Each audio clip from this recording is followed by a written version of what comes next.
கிருஷ்ணகிரி மாவட்டத்தில் நடைபெற்ற ஆண்டின் முதல் எருது விடும் விழா 500க்கும் மேற்பட்ட காளைகள் பங்கேற்ற நிலையில் பல்லாயிரக்கணக்கில் திரண்ட மக்கள்.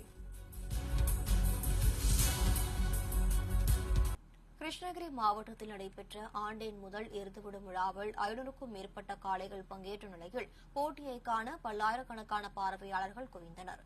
கிருஷ்ணகிரி மாவட்டத்தில் அரசு அனுமதியுடன் இந்த ஆண்டின் முதல் எருதுவிடும் விழா ஓசூர் அடுத்த கோப்பச்சந்திரம் தென்பெண்ணை ஆற்றங்கரையோரத்தில் நடைபெற்றது.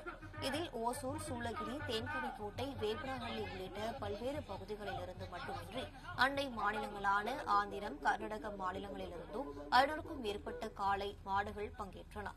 இந்த விழாவை ஓசூர் திமுக எம்எல்ஏ பிரகாஷ் தொடங்கி வைத்தார். இதில் நேருக்கு நேர் மின்னல் வேகத்தில் சீறி பாய்ந்த காளைகளை காளையர்கள் போட்டி போட்டுக் கொண்டு அடக்கி வீர